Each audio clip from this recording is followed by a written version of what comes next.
రెండో విషయం చూడండి. యెషయా గ్రంథం 11వ అధ్యాయం 2వ వచనం.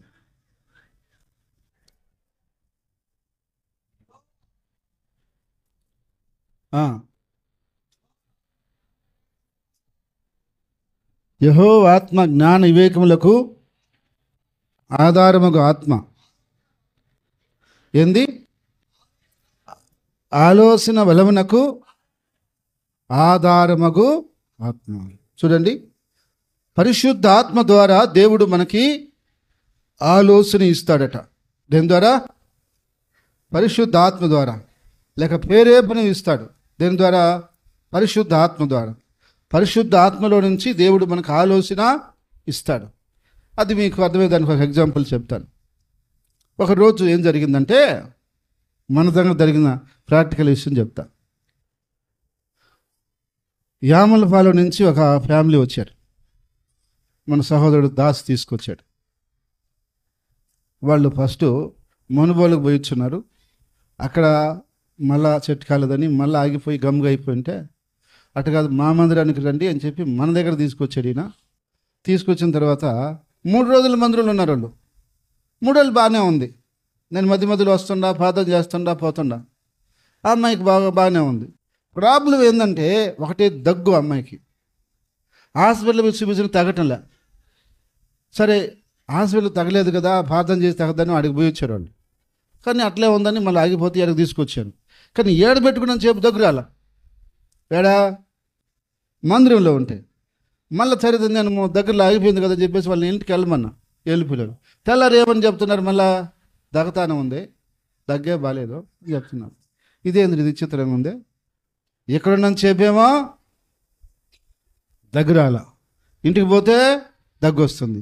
సరే, నాకు ఒక ప్రశ్న వచ్చింది. ఏందబ్బా ఇదా, ఎట చేయాలి దీని సంగతి అని నేనేం చేస్తున్నానంటే, నిద్రలేసి ప్రార్థన చేసుకుని, సరే పరిచర్యను చూసుకొని సాయంకాలం పోదాం, వాళ్ళ ఊరికి పోదాం, చూద్దాం దాని సంగతి ఏంది అనుకొని వెళ్ళిపోయినా. సాయంకాలం పోతా ఉండా, ఎట చేద్దాం, ఏం చేద్దాం అని. ప్రభు నా హృదయంలో పరిశుద్ధాత్మ ద్వారా ఏమంటాడంటే, నువ్వు పోయి వాళ్ళ ఇంట్లో ప్రార్థన పెట్టు అంటున్నాడు. ఏమన్నాడు? ప్రార్థన పెట్టు అంటున్నాడు. ప్రార్థన పెట్టాలంటే ముందు చెప్పలే. ఇప్పుడు మీ ఇంటికి వచ్చి నేను ప్రార్థన పెట్టుకున్నా అంటే మీరు ఏమంటారు? ఏంది వారు తమాషా పడుతున్నాం మాత, మాకు ముందు చెప్తే టీయో పాలు తెచ్చుకుంటాం కదా, ఏంది ఇది అనరా? నేను వాళ్ళకు కూడా చెప్పలా. మన వాళ్ళకి పక్కన ఉన్న వాళ్ళకి సహోదరులకు 2-3 వాళ్ళకి చెప్పి, మీరు ఫలానింటికి రండి, శారదమ్మ ఇంటికి, ఆమె ఇంటికాడ ప్రార్థన చేయాలా అని చెప్పిన. సరే, ఇక నా దైవజనుడు చెప్పి వాళ్ళిద్దరు వచ్చేసినారు. వాళ్ళు 2 కుటుంబాలు వచ్చేసారు. మేము లోపలికి పోయి, శారదమ్మ మీ ఇంట్లో ప్రార్థన చేయడానికి వచ్చాం, సాఫ్ అయ్యాను. ఎట్టే చూస్తా సాఫ్ వేస్తుంది. ఎందులో ఈ బదులు ఈ పని చేస్తున్నాడు, వచ్చినాడు సాఫ్ వేయమంటాడు, ప్రార్థన పెడతానంటాడు అని చెప్పేసి సాఫ్ వేసింది. అందరం కూర్చొని పాటలు పాడుతున్నాం. వాళ్ళు 2 పాటలు పాడారు. తర్వాత నేను ఒక పాట పాడుతున్నా. ప్రవహించుచున్నది ప్రభువేసు రక్తం అన్నాను. చూడు, లేచి ఎగరుతుంది అమ్మాయి. ఎవరు? ఆ అమ్మాయి ఎగరుతుంది. ఇక ఎగురు. నాకు అర్థమైపోయింది, దయ్యం దాగి ఉండింది, ఇప్పుడు వచ్చిందిరా బయట కదని. ఇక అప్పుడు ప్రార్థన చేస్తే ఆ దయ్యమో పోయింది. ఇంక దగ్గులే ఏంలే. వాళ్ళకి ఏమనిపిస్తుందంటే, ఈ బద్రీంద్ర విచిత్రంగా చేస్తాడు మా ఇంట్లో. ఏంది వచ్చినాడు, మాకు చెప్పకుండా ఆయన ఇష్టప్రకారంగా ప్రార్థన పెడుతున్నాడు అనుకుంటున్నారు వాళ్ళు. దెయ్యం వచ్చిన తర్వాత తెలిసింది వాళ్ళ కథ ఏందని. మరి ఆయన ఊరికే పెట్టలేదు, దేవుడు ఏదో చెప్పినట్టున్నాడు ఆయనకి పెడతాడని. అంటే పరిశుద్ధ ఆత్మ ద్వారా దేవుడు ఆయన ఆలోచన మనకి తెలియజేస్తాడు. మీకు అర్థమవుతుంది కదా? అర్థమవుదానికి నేను ఉదాహరణ కూడా చెప్తున్నా. కాబట్టి పరిశుద్ధ ఆత్మ ద్వారా దేవుడు మనకు ఆలోచన తెలియజేస్తాడు. ఎట్లాగో ఇంకొని కూడా చెప్తా. మొన్న గురిందుపూడి దాకపోయావు పని మీద. ఆ అక్క నాకు 20 రూపాయలు ఇచ్చింది కానుక. సరే, నేను నెల్లూరుకి పోతున్నా. బండ్లో కారులో ఆయిల్ అయిపోయింది, కొద్దిగా ఉంది ఒక పాయింట్. సరే, పెట్రోల్ బంక్ దాకా పోయింది, ఇంకా ఆయిల్ పట్టించుకోవాలి. సరే, బయట శుక్రవారం మళ్ళీ ఆదివారం ఉంది, ఇంకా 20 రూపాయలు పట్టేద్దాం అని చెప్పేసి పెట్రోల్ బంక్ అక్కడ పోయి డబ్బులు తీసి 20 రూపాయలు ఇవ్వబోతుండా. పరిశుద్ధాత్మ ఏమన్నాడంటే, నువ్వు పట్టుకోవాల్సింది 900కే. రూపాయలు నీది కాదు అంటున్నాడు. ఎంత పట్టుకోవాలి నేను? ఎంత పట్టుకోవాలా? 100 రూపాయలు ఎందుకు పట్టుకోకూడదు? చెప్పండి, ఎందుకు పట్టుకోకూడదు? అది దశం భాగం, అది నేను తీసి పెట్టాలిగా, పెట్టాలి లేదా? నేను పెడతా. కానీ ఆయిల్ పట్టించుకోవటం సముద్రంలో అది నేను మర్చిపోయి అది పట్టేద్దాం అనుకున్నా. కానీ ప్రభు ఏమంటున్నాడు? 900కే పట్టుకోను. ఇక 100 ఆపేసి వాళ్ళకి చెప్పినమ్మా 900 పెట్టమ్మన్నా. సరే ఏం సార్ 1000 రూపాయలని మళ్ళీ 900? లేదులే, మీకు తెలియదా కథ. 900 పట్టమ్మా అంటే మళ్ళా 900కి పట్టింది. అంటే ఇప్పుడు నాకు ప్రభు ఆ ఆలోచన ఇవ్వకపోయి ఉంటే నేనేం చేసి ఉంటా? పరిసరికే కదా, బండి కాయలు పట్టేసుకుందాంలే అని నేను పట్టేసుకునేవాడిని. కానీ ప్రభు ఏమంటున్నాడు? నువ్వు క్రమంగా దాన్ని చేసేవాడు కాబట్టి నువ్వు అటు చేయవు కదా, నువ్వెందుకు చేస్తున్నావు, దాన్ని కూడా ఎందుకు పడుతున్నావు అంటున్నాడు.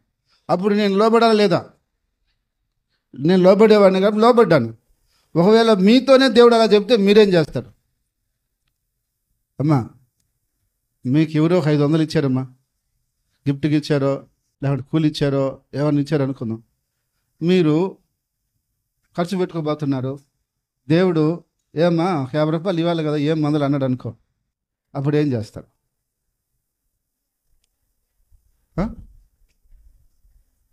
చెప్పండి. దేవునికి లోబడే వాళ్ళైతే తీస్తారు, దేవుడికి లోబడిన వాళ్ళైతే తీరు. ఒకరోజు ఒక ఆమె ఏం చేసిందంటే 500 మనీ ఆర్డర్ చేసింది నాకు. ఎప్పుడు? కరోనా టైంలో. అప్పుడు మనం అక్కడ హనుమంతరావు నగర్లో ఇంట్లో ఉన్నాం. పోస్ట్ మ్యాన్ వచ్చింది, సార్ నీకు మనీ ఆర్డర్ వచ్చింది అన్నాడు. ఈ కరోనాలో ఎవరు నాకు మనీ ఆర్డర్ చేసిందంటే, చేసింది సార్ ఆమె, ఇదిగో నువ్వు సంతకం పెడితే నీకు ఇవ్వాలి అన్నాడు. సరే సంతకం పెట్టి తీసుకున్నా. తర్వాత తెల్లారి ఆమె ఫోన్ చేసింది, సార్ నాకు ఫోన్లో వేయటం తెలీదు, రోజు ఫోన్లో నీ వాక్యం వింటా ఉంటే ఒకరోజు ప్రభు అన్నాడు, రోజు ఊరికి నేను వింటా, ఆయనకేమి ఇవా అనంట. ఎవరా? యేసు ప్రభు. అంటే తావేం చేసింది దేవుడు?